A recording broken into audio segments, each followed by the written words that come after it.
मध्य प्रदेश के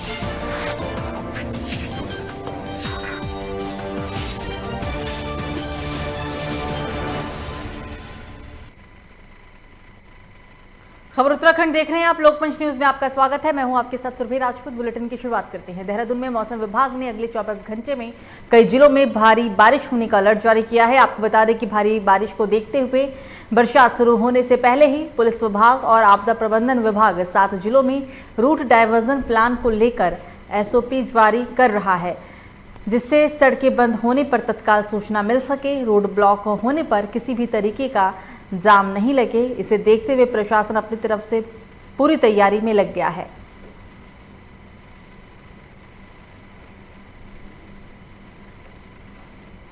तो उत्तराखंड के देहरादून में मौसम विभाग के द्वारा अगले 24 घंटे में कई जिलों के अंदर भारी बारिश होने का अलर्ट जारी किया।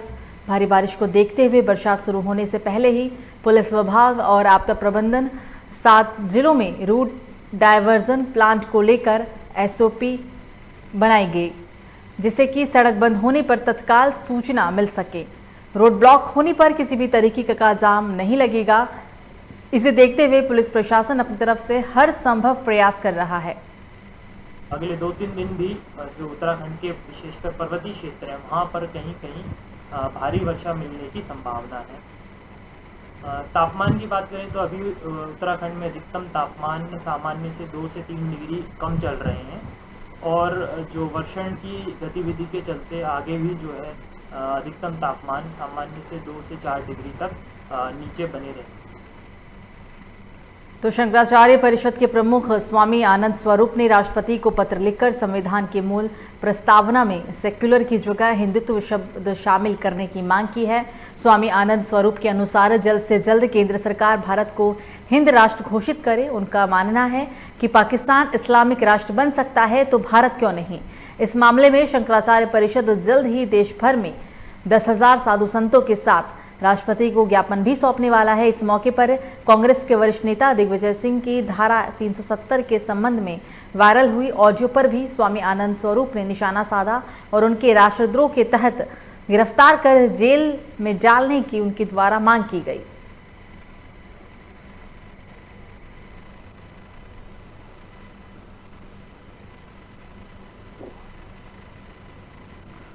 और इस खबर पर ज्यादा जानकारी के लिए हमारे साथ उत्तराखंड स्टेट हेड मनीष कागरान जुड़ गए हैं। मनीष, जो बात उन्होंने रखी है कि अगर पाकिस्तान इस्लामिक देश बन सकता है तो भारत को भी क्यों हिंदू राष्ट्र घोषित नहीं किया गया, बड़ी बात कही है और राष्ट्रपति को ज्ञापन सौंपने वाले हैं। कई साधु संत मिलकर राष्ट्रपति से बात भी करने वाले हैं। क्या लगता है आगे क्या कुछ इसमें देखने को मिलेगा? मनीष।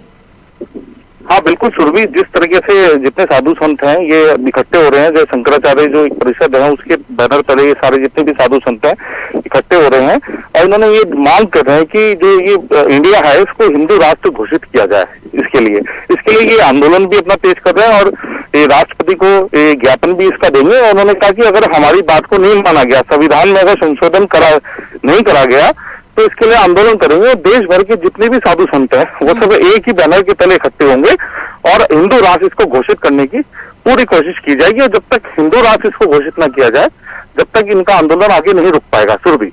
मनीष, बिल्कुल समय रहते रहते हमेशा से इस बात की मांग उठती गई है कि भारत को भी हिंदू राष्ट्र देश घोषित किया जाए, जैसे और कई ऐसे देश हैं जहां पर उनकी विचारधारा के अनुसार चीजें की जाती है। तो आने वाले समय में जो मांग उठाई जा रही है, जैसे कि अब खुद मांग उठाई गई है साधु संतों के द्वारा, तो क्या लगता है आने वाले समय में क्या देखने को मिलेगा इसमें? देखिए बिल्कुल, अगर हम बात करें सुरभि की, जिस तरीके से आप देखेंगे कि साधु संत इकट्ठे हो रहे हैं और ये भी इन्होंने कहा है कि जितनी चाहे अखाड़ा परिषद हो चाहे देश की जितने भी साधु संत हो तो सारे एक ही बैनर तले इकट्ठे होंगे और ये हमारे हिंदुत्व की बात है। और ये जब हमारा जो तो ये हिंदू देश घोषित होना चाहिए, हिंदू राष्ट्र ये घोषित होना चाहिए। इसके लिए चाहे कुछ भी उनको करना पड़े, आंदोलन करना पड़े आगे जितना बड़ा, वो करेंगे। सुरभि। बिल्कुल मनीष, तमाम जानकारी के लिए आपका शुक्रिया। तो आपको बता दें कि शंकराचार्य परिषद के प्रमुख स्वामी आनंद स्वरूप ने राष्ट्रपति को पत्र लिखकर संविधान की मूल प्रस्तावना में सेक्युलर की जगह हिंदुत्व शब्द शामिल करने की मांग की है। स्वामी आनंद स्वरूप के अनुसार जल्द से जल्द केंद्र सरकार भारत को हिंदू राष्ट्र घोषित करे। उनका यह भी मानना है कि पाकिस्तान अगर इस्लामिक राष्ट्र बन सकता है तो भारत क्यों नहीं। इस मामले में शंकराचार्य परिषद जल्द ही देश भर के 10,000 साधु संतों के साथ राष्ट्रपति को ज्ञापन भेजेगा। इस मौके पर कांग्रेस के वरिष्ठ नेता दिग्विजय सिंह की धारा 370 के संबंध में वायरल हुई ऑडियो पर भी स्वामी आनंद स्वरूप ने निशाना साधा और उन्हें राष्ट्रद्रोह के तहत गिरफ्तार कर जेल में डालने की मांग की। मैंने जितने अभी हिंदूवादी लोग हैं या भाजपा के लोग हैं वो बोलते हैं, लेकिन इतना बड़ा परिवर्तन जो उसकी आत्मा में परिवर्तन हुआ और उसको आज तक संशोधन का जो वो है अधिकार है या संशोधन का कदम है वो नहीं उठा पाए। बोलते रहने से हिंदू राष्ट्र या हिंदू राष्ट्र नहीं बनेगा। आपको धरातल पे कार्य करना पड़ेगा। मैं प्रधानमंत्री महोदय, राष्ट्रपति महोदय, गृह मंत्री महोदय, कानून मंत्री महोदय को भी ये पत्र दे रहा हूं और यह आशा करता हूं कि यह जो 10,000 संतों का पत्र है वह उसको स्वीकृति प्रदान करेंगे और बहुत जल्द संविधान में वह जो कलंक है पंथ निरपेक्ष शब्द का उसको हटा करके, सेकुलर शब्द को हटा करके हिंदू राष्ट्र। तो इस वक्त की बड़ी खबर मंगलौर से सामने आ रही है, जहां बदला मौसम का मिजाज। सुबह से ही हो रही है तेज बारिश। मंगलौर में झमाझम हुई बारिश, किसानों के खिले चेहरे, लोगों को गर्मी से मिली है काफी राहत। सुबह से लगातार हो रही बारिश से गन्ने और धान की फसल को होगा फायदा। बारिश से गन्ना और धान के किसानों में खुशी की लहर है। बारिश से तापमान में भी काफी गिरावट दर्ज की गई। तो मंगलौर में सुबह से ही बारिश हो रही है। बारिश के कारण मौसम का मिजाज काफी बदल गया है, क्योंकि जिस तरीके से लगातार पूरे देश में कड़कड़ाती गर्मी पड़ रही थी, गर्मी से लोगों को मंगलौर के अंदर जरूर राहत मिली है। हालांकि इस बारिश के बाद किसानों के चेहरे खिल उठे हैं। इस बारिश से किसानों को फसल में काफी फायदा पहुंचने वाला है। बारिश से गन्ने और धान की फसल को फायदा होगा। बारिश से गन्ना और धान के किसानों में खुशी की लहर है। बारिश से तापमान में काफी गिरावट भी दर्ज की गई।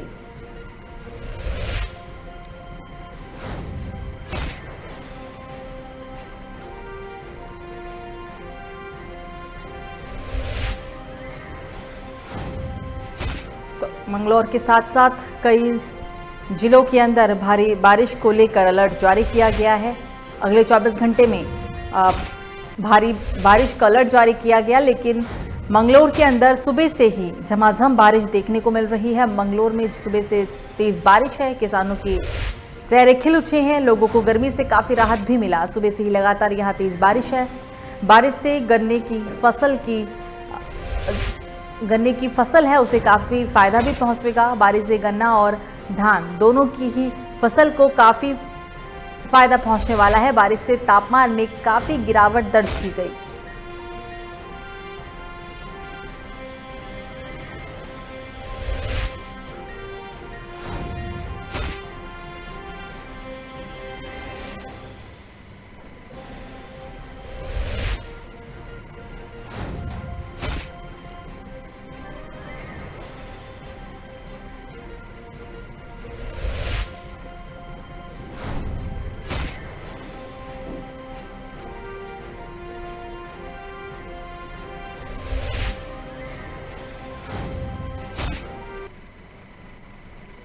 तो एक और बड़ी खबर मंगलौर से, नशे का व्यापार कर रहे तस्करों पर पुलिस की बड़ी कार्रवाई। चरस की तस्करी कर रहे 2 आरोपियों को पुलिस ने धर दबोचा है। लगभग 400 ग्राम चरस और मूव मिक्स बरामद किया गया। दर्द में काम आने वाले मूव क्रीम को मिक्स कर नशे की तस्करी किया करते थे ये तस्कर।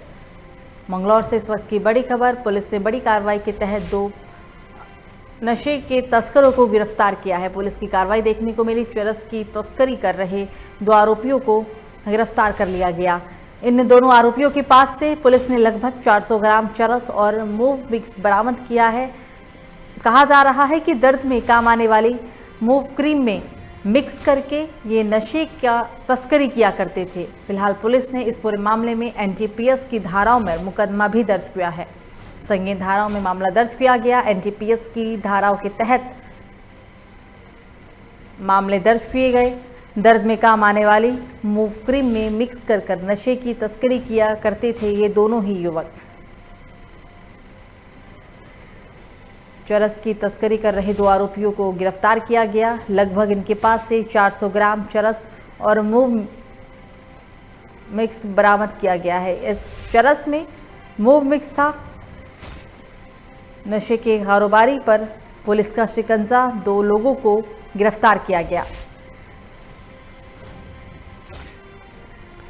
मंगलौर से एक और बड़ी खबर आपकी टीवी स्क्रीन पर। नशे के व्यापार कर रहे तस्करों की गिरफ्तारी हुई। पुलिस की कार्रवाई देखने को मिली। चरस की तस्करी कर रहे 2 आरोपियों को गिरफ्तार किया गया। पुलिस ने इनके पास से लगभग 400 ग्राम चरस और मूव मिक्स बरामद किया है। दर्द में काम आने वाले मूव क्रीम में मिक्स कर नशे की तस्करी किया करते थे ये दोनों ही तस्कर।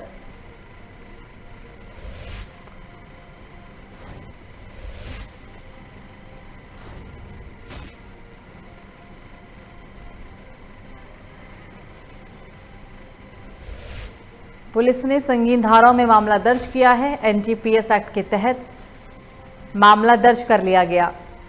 मंगलौर से इस वक्त की बड़ी खबर आपकी टीवी स्क्रीन पर।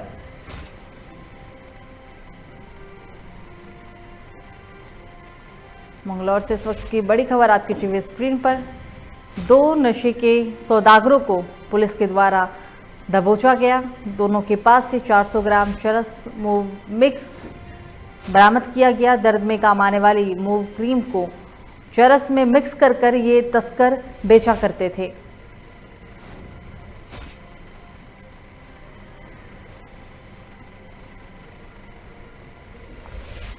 नशे का व्यापार कर रहे तस्करों पर पुलिस की कार्रवाई। चरस की तस्करी कर रहे 2 आरोपियों को गिरफ्तार किया गया। इन दोनों के पास से लगभग 400 ग्राम चरस और मूव मिक्स बरामद किया गया। दर्द में काम आने वाली मूव क्रीम में मिक्स कर नशे की तस्करी किया करते थे। फिलहाल पुलिस ने एनडीपीएस की धाराओं में मुकदमा दर्ज कर लिया।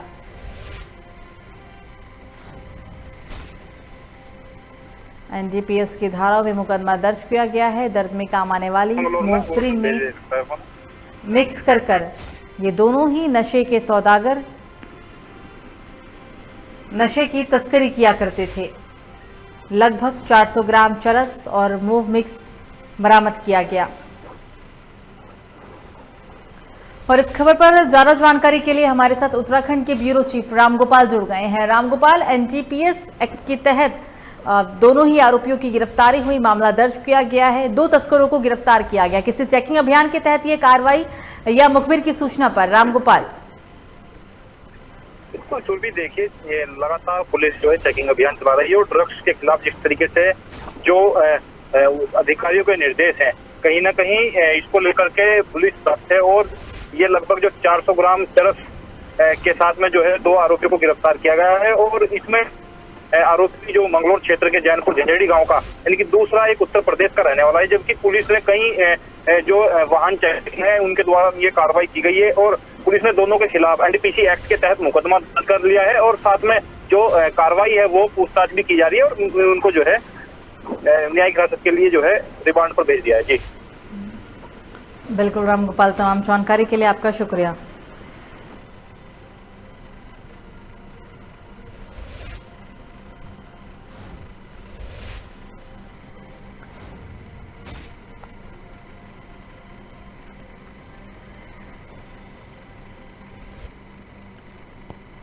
तो अगली खबर काशीपुर से, जहां आईटीआई थाना पुलिस ने युवक को सोशल मीडिया पर युवती बनकर झांसे में लेकर बाइक लूटने के मामले में पुलिस ने 4 आरोपियों को गिरफ्तार कर उनके कब्जे से लूटी हुई बाइक को बरामद किया है। पुलिस ने सभी आरोपियों का संबंधित धाराओं में चालान कर न्यायालय में पेश किया। आपको बता दें कि उत्तर प्रदेश के ठाकुरद्वारा निवासी मोहम्मद इकराम ने पुलिस को तहरीर देकर बताया था कि उसकी शेयरचैट सोशल मीडिया पर पायल नामक एक लड़की से दोस्ती हुई थी। इस दौरान पायल ने उसे 8 जून की शाम बाजपुर रोड आईजीएल तिराहे के पास मिलने के लिए बुलाया था। वो अपने तेहरे भाई के साथ बाइक से वहां पहुंचा तो उस दौरान बाइक सवार 3 लोग वहां पहुंचे और उसके साथ मारपीट करके उसकी बाइक लूट ली। इस मामले में पुलिस ने तत्परता दिखाते हुए सीसीटीवी और फोन डिटेल की मदद से आरोपियों को गिरफ्तार कर लिया।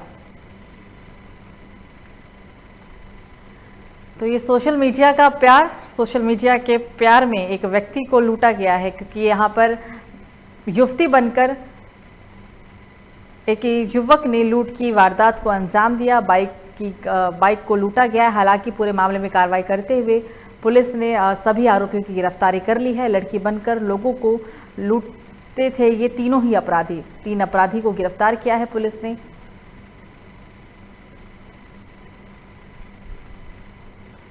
इस मामले में हमने 4 लोगों की गिरफ्तारी की है। ये बहुत ही अलग प्रकार का क्राइम है, जिसमें एक लड़के ने सोशल मीडिया में अपने आप को लड़की बताते हुए कुछ लड़कों से चैटिंग की। उसी एक लड़के को मुरादाबाद से थाना ITI क्षेत्र में बुला लिया और बुला के फिर वो और उसके दोस्तों द्वारा उस लड़के को लूट लिया गया। बेसिकली उसकी गाड़ी उड़ी चोरी की।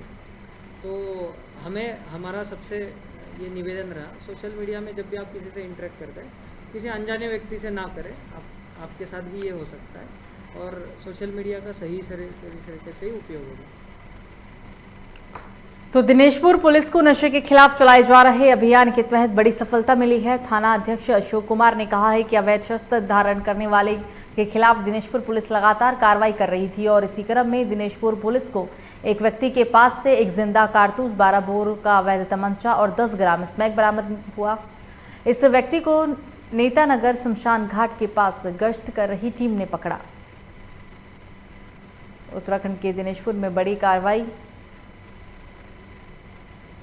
पुलिस के द्वारा पुलिस को नशे के खिलाफ चलाए जा रहे अभियान के तहत बड़ी सफलता हाथ लगी है। इसी क्रम में थाना अध्यक्ष अशोक कुमार का कहना है कि अवैध शस्त्र धारण करने वाले के खिलाफ लगातार पुलिस कार्रवाई कर रही थी और इसी क्रम में दिनेशपुर पुलिस को एक व्यक्ति के पास एक जिंदा कारतूस, एक 12 बोर अवैध तमंचा, 10 ग्राम स्मैक मिला है और इस व्यक्ति को नेतानगर शमशान घाट के पास गश्त की टीम ने दबोचा। थाना स्तर पर एक ADTF टीम बनाई गई है, जिसके द्वारा समय समय पर नशे के विरुद्ध कार्रवाई की जा रही है। इसी कार्रवाई के तहत दिनांक 11 जून 2021 की रात्रि में हमारी पुलिस पार्टी गश्त में थी, तो गुरजीत सिंह उर्फ कल्लू पुत्र मेजर सिंह निवासी ग्राम नेताजी नगर को 2.10 ग्राम स्मैक और एक बंदूक पोनिया 12 बोर एक जिंदा कारतूस के साथ गिरफ्तार किया गया है। तो अगली खबर काशीपुर से, जहां काशीपुर में महानगर कांग्रेस कमेटी के महानगर अध्यक्ष संदीप सहगल के नेतृत्व में कांग्रेस पार्टी के दर्जन की संख्या में पदाधिकारियों और कार्यकर्ताओं ने मानपुर रोड पर स्टेडियम के पास स्थित दिव्या राज पेट्रोल पंप पर इकट्ठा होकर पेट्रोल डीजल के बढ़ते दामों के विरोध में प्रदर्शन किया। इस मौके पर महानगर अध्यक्ष संदीप सहगल ने कहा है कि कांग्रेस शासन में पेट्रोल डीजल और घरेलू गैस सिलेंडर के दामों नियंत्रण में थे। कांग्रेस का इतिहास हर वर्ग के लिए विकास की गति को आगे बढ़ाने का रहा। कांग्रेस शासन में जनता खुश थी, लेकिन भाजपा के जुमलेबाजों ने महंगाई के चाबुक से हर वर्ग के व्यक्ति की आत्मा को झिझोड़ कर रख दिया। महंगाई के खिलाफ उत्तराखंड के काशीपुर में प्रदर्शन। अब कांग्रेस पार्टी लगातार केंद्र की मोदी सरकार को बढ़ते दामों को लेकर, बढ़ती महंगाई को लेकर घेर रही है और इसी क्रम में उत्तराखंड के काशीपुर में कांग्रेस कार्यकर्ताओं ने बढ़ते पेट्रोल डीजल के दामों को देखते हुए और महंगाई को देखते हुए ये विरोध प्रदर्शन किया है। उनका कहना है कि सरकार जनता को महंगाई की वजह से काफ़ी परेशान कर रही है। पेट्रोल डीजल की कीमतों को लेकर ये प्रदर्शन किया गया। सरकार को महंगाई के मुद्दे पर यहाँ कांग्रेस के कार्यकर्ताओं ने घेरा। उनका कहना है कि जब कांग्रेस की सरकार थी तब इतनी महंगाई नहीं थी, लेकिन भाजपा सरकार ने लोगों की कमर तोड़ दी है। इन कार्यकर्ताओं का प्रदर्शन या कांग्रेस का प्रदर्शन सिर्फ उत्तराखंड में ही नहीं बल्कि देश के अलग अलग राज्यों में देखने को मिल रहा है। मुद्दा बढ़ती महंगाई है, बढ़ते पेट्रोल डीजल के दाम।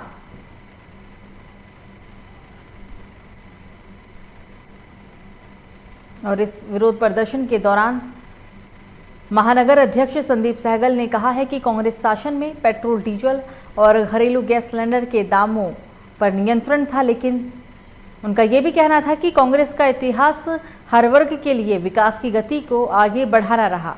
कांग्रेस शासन में जनता खुश थी, लेकिन भाजपा के जुमलेबाजों ने महंगाई के चाबुक से हर वर्ग के व्यक्ति की आत्मा को झिझोड़ कर रख दिया।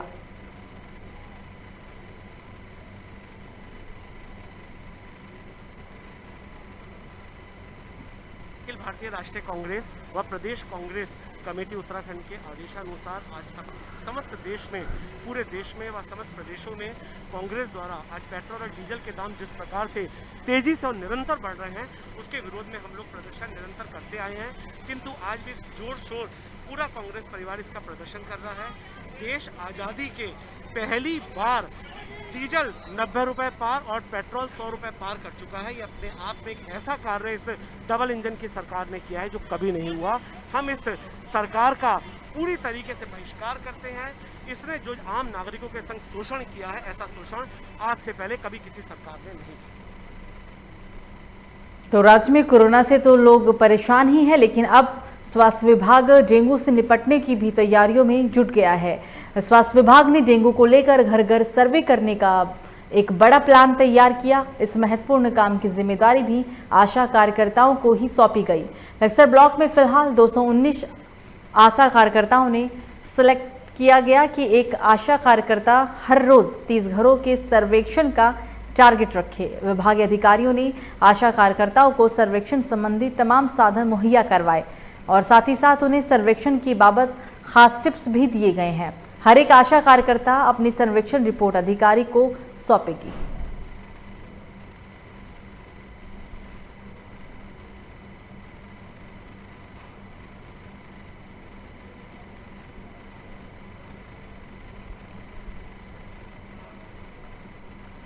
तो प्रशासन और स्वास्थ्य विभाग का पूरा ध्यान इस समय कोविड टीकाकरण और सैंपलिंग पर है। इसे लेकर एसडीएम ने तहसील टास्क फोर्स की बैठक की। बैठक में उन्होंने नगर और देहात क्षेत्र में कोविड की सैंपलिंग और 45 साल के ऊपर वाले लोगों की टीकाकरण की दर बढ़ाने को भी लेकर चर्चा की है। एसडीएम ने नगर में निगरानी समितियों ने टीकाकरण को लेकर किए जा रहे वार्डवार सर्वेक्षण की जानकारी तलब ली। ईओ मोहम्मद गोहर हयात ने कहा है कि सर्वेक्षण पूरा हो गया है। नगरीय क्षेत्र में 45 साल के कुल 4115 लोग हैं, जिनमें से 2735 लोगों को टीका लग चुका है और 1380 लोगों का अभी टीकाकरण बाकी है। एसडीएम ने वार्डों में कैंप लगाकर इनका टीकाकरण कराने के निर्देश स्वास्थ्य विभाग को दिए।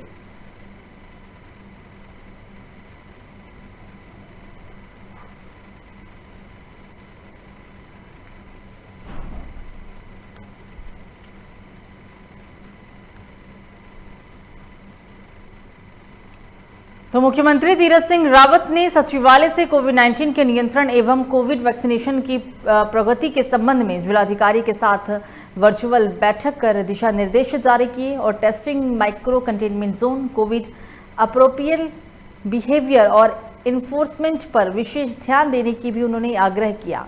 साथ ही कोविड की संभावित तीसरी लहर को लेकर सभी व्यवस्थाएं दुरुस्त करने के निर्देश दिए गए। उन्होंने कहा है कि सभी जिलों में तैयारियां अच्छी हैं, लेकिन इन व्यवस्थाओं को कैसे आगे बढ़ाया जा सके, इस पर ध्यान दिया जाए।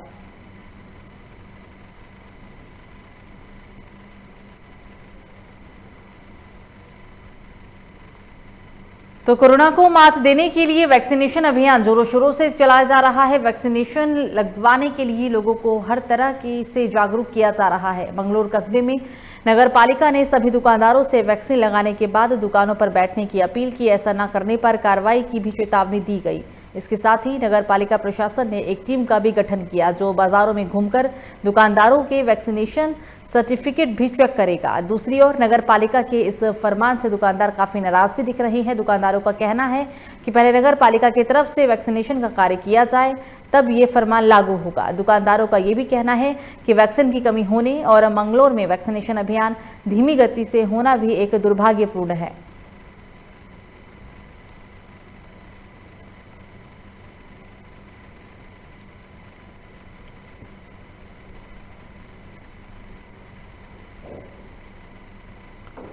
खबरों में आगे बढ़ेंगे और अब बात करेंगे नैनीताल की। नैनीताल जिले में वैक्सीनेशन की रफ्तार धीमी है। आंकड़ों के मुताबिक जिले में अब तक कुल 3,07,744 डोज वैक्सीन लगाई गई है। जानकारी के मुताबिक 45 साल के ऊपर 2,02,800 लोगों को पहली डोज, 67,872 लोगों को दूसरी डोज लग चुकी है और वहीं 18 साल से ऊपर के युवाओं को भी अभी तक मात्र 36,997 डोज ही लग पाए हैं।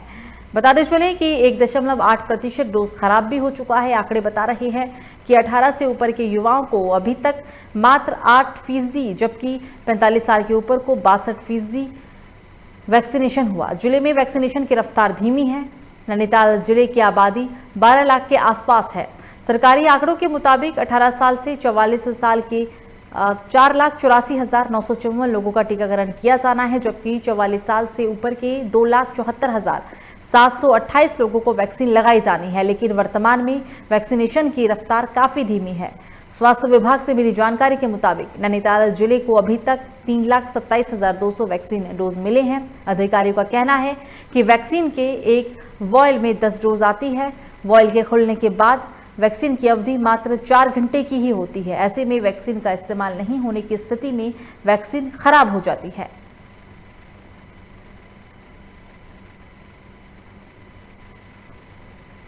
तो उत्तराखंड के नैनीताल में 12 लाख की कुल आबादी, लेकिन 12 लाख की आबादी होने के बावजूद अभी तक यहाँ पर लोगों का वैक्सीनेशन नहीं हो पाया। और हैरानी की बात यह है कि दूसरे लहर के दौरान सबसे ज़्यादा युवा प्रभावित थे, लेकिन बावजूद इसके यहाँ पर युवाओं का वैक्सीनेशन काफ़ी धीमा है। 1.8% वैक्सीन दुर्भाग्यपूर्ण है कि इस जिले के अंदर खराब भी हो चुकी है। नगर पालिका प्रशासन ने इसके लिए एक टीम का गठन किया, जो गठन भी किया गया था। नैनीताल जिले में वैक्सीनेशन की रफ्तार काफ़ी धीमी है। अगर हम आंकड़ों की बात करें तो अब तक कुल 8,07,744 डोज वैक्सीन लगाई गई। सिर्फ 45 साल के ऊपर के लोगों का 2,02,800 लोगों का वैक्सीनेशन हुआ। पहली डोज के ये आंकड़े हैं। 67,872 लोगों को दूसरा टीका भी लगा, लेकिन 18 साल के ऊपर के युवाओं को अभी तक मात्र 36,957 डोज ही लग पाए। करीब 2,40,000 लोगों को हम लोग वैक्सीनेट कर चुके हैं, जिसमें हेल्थ केयर वर्कर भी हैं, फ्रंटलाइन वर्कर हैं और 45 साल से ऊपर के लोग हैं और कुछ लोग 18 से 44 साल के भी हैं। मैं बता वैक्सीनेशन की रफ्तार कैसी है? वैक्सीनेशन की रफ्तार अच्छी है हमारी, लेकिन 45 प्लस के लोग कुछ लोग निकल के नहीं आ रहे हैं। इसमें हमारा करीब 62% वैक्सीनेशन हुआ है और इसको हम लोग मोबाइल कैम्प के माध्यम से भी बढ़ाने पर पूरा जोर दे रहे हैं। तो फिलहाल बुलेटिन में मुझे दीजिए इजाजत। लोकमंच न्यूज़ पर खबरों का सिलसिला जारी रहेगा। नमस्कार।